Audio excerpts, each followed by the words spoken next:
Welcome back दोस्तों।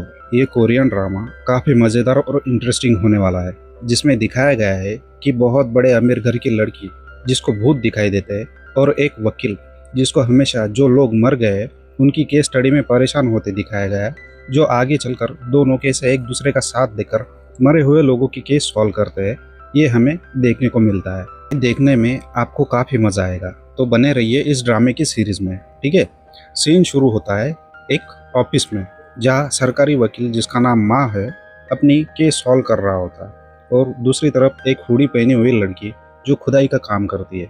खुदाई करते वक्त लड़की को उस मरे हुए इंसान का फ़ोन और लाश मिलती है, जिसकी केस में माँ इन्वॉल्व होता है।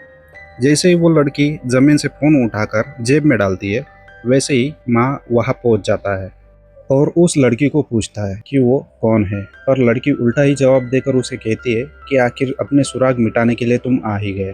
तभी माँ उसे कहता है कि जो तुम्हारे पास है वो मुझे दे दो, पर लड़की उस पर ही हमला कर देती है और कहती है कि तुम कानून से नहीं बच सकते। दोनों एक दूसरे से मारपीट कर रहे होते हैं कि तभी वह पुलिस आ जाती है।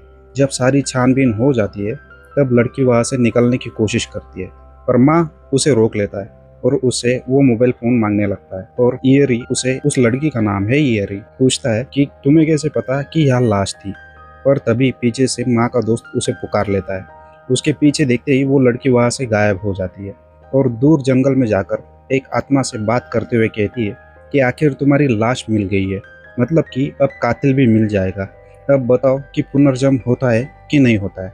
ऐसा बोलते ही वो आत्मा वहाँ से गायब हो जाती है। तभी ईयरी की पीछे की ज़िंदगी दिखाई जाती है, जिसमें वो काफ़ी अमीर घर से बिलोंग करती है और जिससे वो प्यार करती है उससे शादी करना चाहती है। वो भी लड़का काफ़ी अमीर घर से बिलोंग करता है। दोनों ही इस देश के बिजनेस टाइकून होते हैं। हालांकि लड़के को पता होता है कि ईयरी को अक्सर भूत दिखाई देते हैं, फिर भी वो लड़का उससे शादी करने का वादा कर देता है। दूसरे दिन जब उनकी शादी हो रही होती है कि अचानक बाहर बारिश होना शुरू हो जाती है। लड़का भागते हुए होटल पहुंचता है और पहुंचने के बाद वो शादी की अंगूठी वही बाहर कार में भूल जाता है। वो ईयरी को अंगूठी लाने की बात करता है, ये बोलकर लिफ्ट से नीचे जाने की कोशिश करता है, मगर अचानक लिफ्ट बंद पड़ जाती है और जैसे ही शुरू होकर उस लड़के को सीधे बहुत बड़े समंदर के बीच में ले जाती है।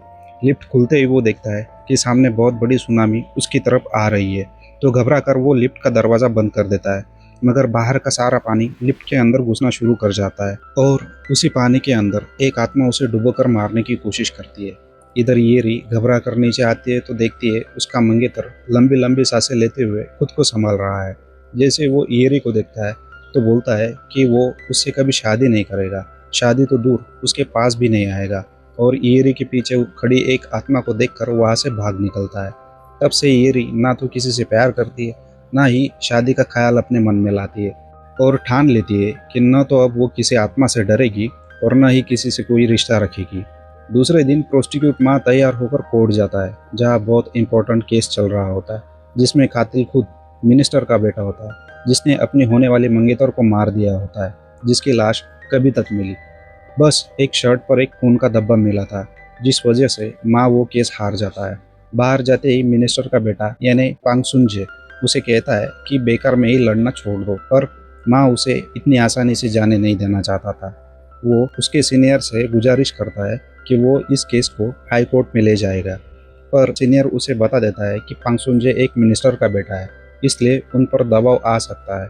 पर माँ उसके सीनियर की बात न सुनकर वहाँ से चला जाता है और अपनी दादी से बुद्धिस्ट टेम्पल में मिलकर थोड़ा हल्का महसूस करता है और ऑफिस चला जाता है। ऑफिस में उसके कुलीग काफ़ी बारिश और रात होने की वजह से घर निकल जाते हैं, पर माँ वही बैठकर केस में उलझा रहता है। तभी अचानक लाइट चली जाती है और माँ भी अकेले होने की वजह से काफ़ी डर जाता है। तभी अचानक बाथरूम का दरवाज़ा हवा की वजह से हल्का सा खुल जाता है। माँ डरते हुए बाथरूम की तरफ जाता है। जैसे ही दरवाज़ा खुलता है वहाँ उसे लंबे बाल वाला साया दिखता है, जिसे वो देखकर जैसे जैसे भाग निकलता है। हालांकि वो बस एक टॉयलेट क्लीनर ब्रश होता है, जिसको उसके ही कलीग ने डराने के लिए वहाँ रखा होता है। अब सीन शिफ्ट होता है। पांगसुन जे मीडिया के सामने झूठ बोल रहा होता है और इधर ईयरी की बहन हारी भी पांगसुन जे को काफ़ी पसंद करती है। उनके घर में हारी की शादी का रिश्ता चल रहा होता है, मतलब बात चल रही होती है, जिसमें वो डिस्कस कर रहे होते हैं कि अगर पांगसुन जे की हारी से शादी हो जाती है तो उनको बिजनेस में काफ़ी मदद मिल सकती है। तभी येरी वहाँ आ जाती है और कहती है कि जिस पर कत्ल का केस चल रहा हो ऐसे लड़के से शादी नहीं करनी चाहिए, मगर हारी उसकी बात नहीं मानती। सारे लोग अब एक साथ होटल सियाना जाते हैं, जहाँ येरी की शादी होने से पहले ही टूट गई थी, जिसको अब टूटी हुई शादी की वजह से पनौती लग गई थी। उसकी दादी कहती है कि इस होटल को फिर से रेनोवेट करके कस्टमर के लिए खोल देंगे, पर येरी को ये बात बिल्कुल पसंद नहीं आती, क्योंकि वो होटल उसके पापा ने उसकी माँ के लिए बनाया था। अब वो नाराज़ होकर खुद के ही दूसरे घर में चली जाती है।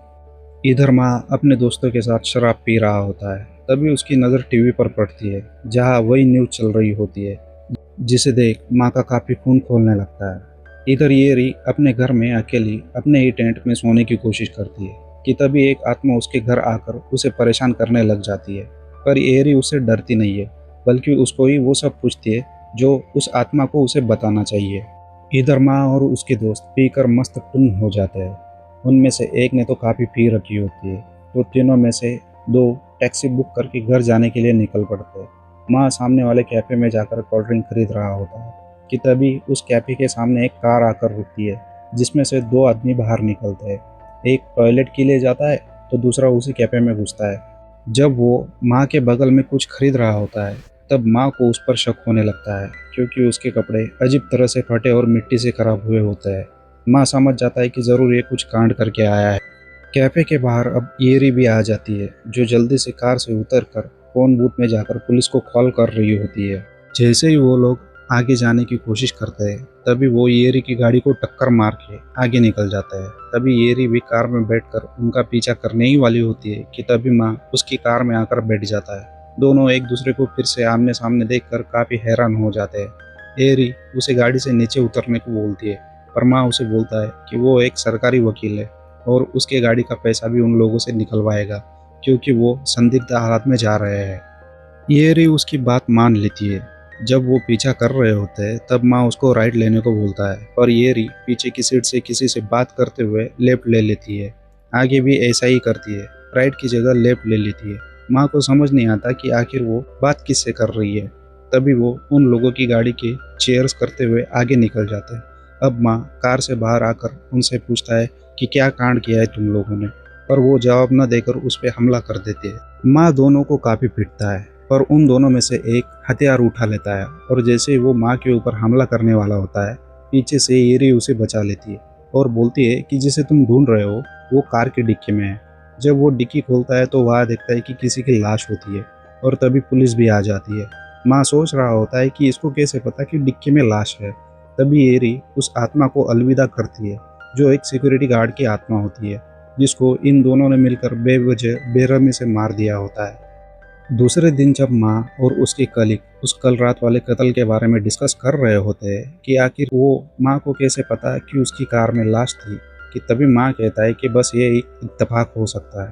पर उसका एक कलीग दोस्त कहता है कि ये इत्तेफाक नहीं था, बल्कि फ़ोन बूथ से किसी ने खबर दी थी और कहा था कि उस कार में किसी की लाश है। जब वो सीसीटीवी फुटेज देखते हैं तो उनमें चेहरा तो नहीं दिखता, पर जूते दिखाई देते हैं जो करोड़ों के होते हैं, पर ये जूते माँ ने कहीं देखे हुए लगते हैं। तभी उसका कलीग दोस्त कहता है कि इनको बस 3 लोगों ने ऑर्डर दिया था, जिनमें से 2 तो अमेरिका चले गए और एक सियाना ग्रुप होटल के चेयरमैन ने खरीदे थे, जो इस देश की काफ़ी बड़े हस्ती है और किसी से मिलते भी नहीं। ये सुनकर माँ अब होटल सियाना पहुँच जाता है। वो काउंटर पर चेयरमैन से मिलने की गुजारिश करता है, पर काउंटर पर ही उसे मना कर दिया जाता है। जब माँ वहाँ से निकल जाने की सोच रहा होता है कि तभी उसकी नज़र एरिया पर पड़ जाती है और वो उसका पीछा यहाँ से वहाँ करता फिरता है। ईरिया काफ़ी परेशान हो जाती है कि आखिर ये उसका पीछा क्यों नहीं छोड़ता, पर माँ है कि हार नहीं मानता और उसे उसके ही बहुत बड़े आलीशान ऑफिस में पकड़ लेता है। और पार्ट 1 यही ख़त्म होता है। आगे की कहानी में हम देखेंगे कि कैसे ये एक दूसरे से मिलेंगे और कैसे एक बहुत बड़े मिनिस्टर के बेटे पांग सुंजे को कत्ल करने की वजह से पकड़ेंगे और माँ को पता चलेगा कि ईरिया भूत देख सकती है, तो उसका जवाब क्या होगा। दोस्तों, आगे की कहानी काफ़ी इंटरेस्टिंग है, उसे सुनने के लिए फॉलो ज़रूर कर ले और कमेंट में नेक्स्ट पार्ट लिखना न भूलें, ताकि मैं आपकी कमेंट देखकर जल्दी से मोटिवेट होकर नेक्स्ट पार्ट बहुत जल्दी अपलोड कर दूँ। वीडियो पसंद आई हो तो लाइक ज़रूर करें। Thank you.